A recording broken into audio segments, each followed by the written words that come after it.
YouTube channel राजनीतिशाला में स्वागत करता हूं। आज हम बहुत ही महत्वपूर्ण व ऐतिहासिक विषय राम जन्मभूमि प्रकरण के ऊपर चर्चा करेंगे। अयोध्या के सम्राट रामचंद्र को हिंदू समुदाय भगवान विष्णु का अवतार मान करके उसकी उपासना करता है और भगवान राम की जो जन्मभूमि है और भगवान राम जो है वो हिंदू समाज के लिए एक आस्था का विषय है। 1527 में मुगल शासक बाबर द्वारा हिंदू सम्राट राणा संग्राम सिंह को पराजित करने व हिंदुओं में दहशत पैदा करने का जो कार्य है वो अपने सेनापति मीर बाकी को सौंपा गया। मीर बाकी ने हिंदुओं में दहशत पैदा करने के उद्देश्य से उनकी भावनाओं को ठेस पहुंचाने के लिए अयोध्या में बने राम मंदिर को ध्वस्त करवा करके उसकी जगह एक मस्जिद का निर्माण करवाया जिसको बाबरी मस्जिद कहा जाता है और यहीं से विवाद की शुरुआत हो जाती है। हिंदुओं ने मुस्लिम समुदाय से अपनी आस्था से जुड़े भगवान राम का मंदिर बनाने के लिए बार बार जगह देने की मांग की, लेकिन मुस्लिम समुदाय ने उसकी जो मांगे थी या ऐतिहासिक जो तथ्य थे हिंदुओं द्वारा जो प्रस्तुत किए गए उन सबको नजरअंदाज कर दिया और धीरे धीरे ये जो विवाद था इसने अदालती मुकदमे का रूप धारण कर लिया। 1890 से ही हिंदुओं ने मंदिर निर्माण के लिए अदालत का दरवाजा खटखटाना शुरू कर दिया। 1940 के दशक के आखिरी सालों में अदालत ने मस्जिद में ताला लगवा दिया विवाद होने के कारण और अदालत में मुकदमा चलता रहा। फरवरी 1986 में फैजाबाद जिला न्यायालय ने फैसला दिया कि मस्जिद का जो अहाते का ताला है वो खोल दिया जाए, क्योंकि हिंदू जो है वो इस जगह को पवित्र मानते हैं और ये उनकी आस्था से जुड़ा हुआ है ताकि वो यहाँ पूजा पाठ कर सके। जैसे ही फैजाबाद अदालत का जो न्यायालय का जो निर्णय आया सिविल न्यायालय का, उसके खिलाफ मुस्लिम समुदाय लामबंद होना शुरू हो गया। इस फैसले के बाद नवंबर 1989 में विधिवत रूप से मंदिर का शिलान्यास हुआ और जब मंदिर का शिलान्यास हुआ उसमें केंद्र में और राज्य में दोनों ही जगह कांग्रेस पार्टी की सरकार थी। मंदिर का जो मुद्दा था इसके पक्ष में माहौल बनाने के लिए दोनों हिंदू समुदाय लामबंद शुरू हो गया, दूसरी तरफ मस्जिद के पक्ष में मुस्लिम समुदाय लामबंद होना शुरू हो गया। भारतीय जनता पार्टी, विश्व हिंदू परिषद और आरएसएस जैसे जो संगठन थे वो हिंदुओं का नेतृत्व कर रहे थे मंदिर निर्माण के लिए। भारतीय जनता पार्टी ने इसे अपना चुनावी मुद्दा बनाया। 1990 में भारतीय जनता पार्टी के नेता लाल कृष्ण आडवाणी ने सोमनाथ से लेकर के अयोध्या तक राम मंदिर रथ यात्रा निकाली मंदिर निर्माण के लिए, जो बहुत बड़ी रथ यात्रा थी। 1992 में हिंदू संगठनों के द्वारा अयोध्या के अंदर कार सेवा का आयोजन किया गया और बहुत बड़ी मात्रा में जो कार सेवक थे पूरे देश से अयोध्या में इकट्ठा होना शुरू हो गए।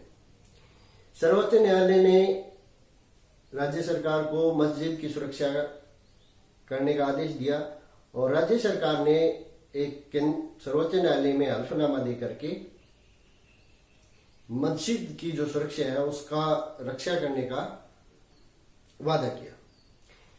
6 दिसंबर 1992 को बहुत बड़ी संख्या में जो कार सेवक थे वो अयोध्या में इकट्ठा हो चुके थे और मस्जिद को हिंदू जो समुदाय के कार सेवक थे वो अपने पूर्वजों की पराजय व अपमान का प्रतीक मानते थे और उसने उग्र रूप धारण कर लिया और 6 दिसंबर 1992 को मस्जिद को ध्वस्त कर दिया गया।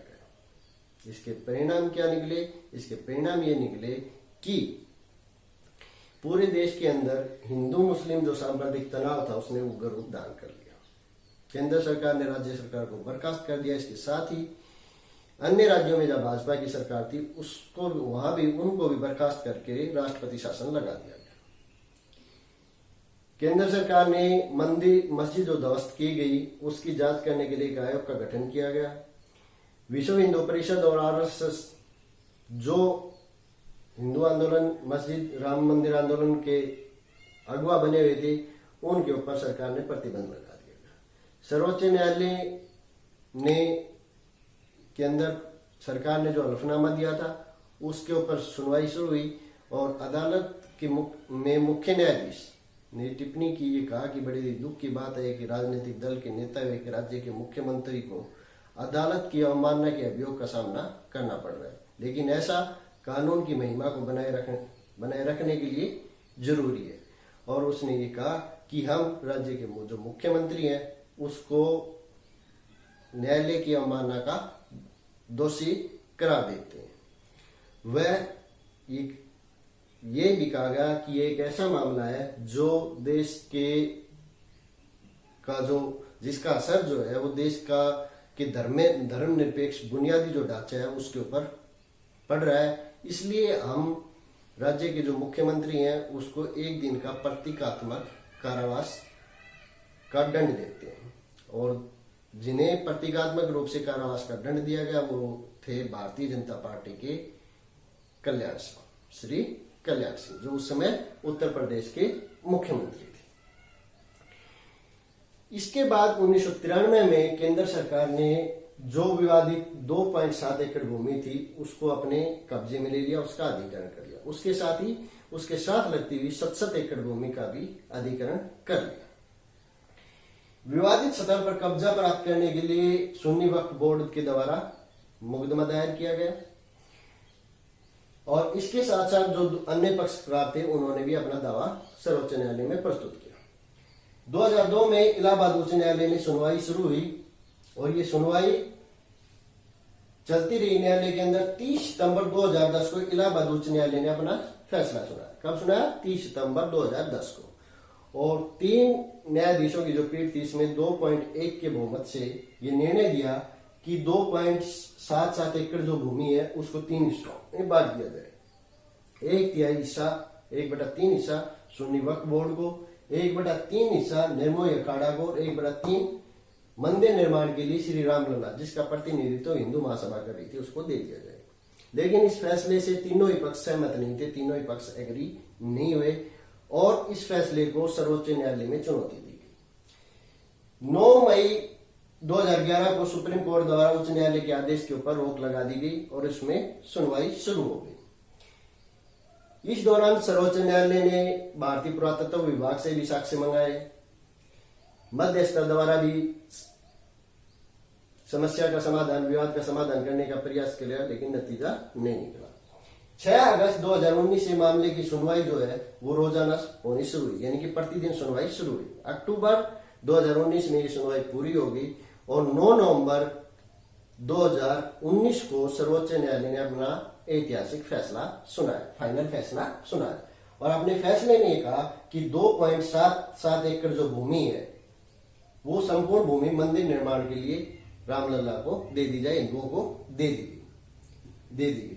साथ ही ये कहा कि केंद्र सरकार का जो रिसीवर है वो जो विवादास्पद जो जमीन है उसको के ऊपर अपना कब्जा ले और उसका प्रबंधन संभाले। इसके साथ सर्वोच्च न्यायालय ने अपने फैसले में कहा कि केंद्र सरकार 5 एकड़ जो भूमि है वो मस्जिद निर्माण के लिए मुसलमानों को दे, वो मंदिर के आसपास भी हो सकती है या दूसरी जगह पर भी, या जो 67 एकड़ जो केंद्र सरकार ने अधिकृत कर रखी है उस जमीन में से भी हो सकती है। किसी भी जगह पर 5 एकड़ जो भूमि है वो मस्जिद निर्माण के लिए।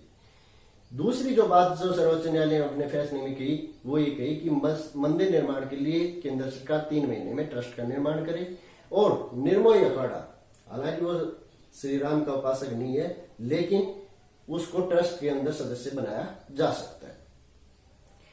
सर्वोच्च न्यायालय के इस फैसले के साथ ही केंद्र सरकार ने 167 एकड़ जो जमीन अधिकृत थी वो भी मंदिर निर्माण के लिए श्री रामलला को प्रदान कर दी और ट्रस्ट का निर्माण कर दिया श्री नर्तय गोपाल दास की अध्यक्षता में और महासचिव बनाया गया श्री चंपत राय। इस ऐतिहासिक फैसले के बाद उपरांत आज 5 अगस्त 2020 को माननीय प्रधानमंत्री श्री नरेंद्र मोदी के द्वारा भूमि पूजन के साथ ही मंदिर निर्माण का जो कार्य है वो आरंभ हो गया और मंदिर निर्माण के कार्य आरंभ होने के साथ ही हम उम्मीद करते हैं कि देश से सांप्रदायिक और द्वेष की जो राजनीति है उसका अंत हो जाएगा। वह भारत के अंदर शांति, सद्भावना, सहिष्णुता और विकास के रास्ते पर चलते हुए सही मायने में राम राज्य स्थापित होगा। तो ये था आज का हमारा टॉपिक, राम मंदिर निर्माण प्रकरण। उम्मीद करता हूँ आपको समझ में आ गया होगा। आप सबका बहुत बहुत धन्यवाद।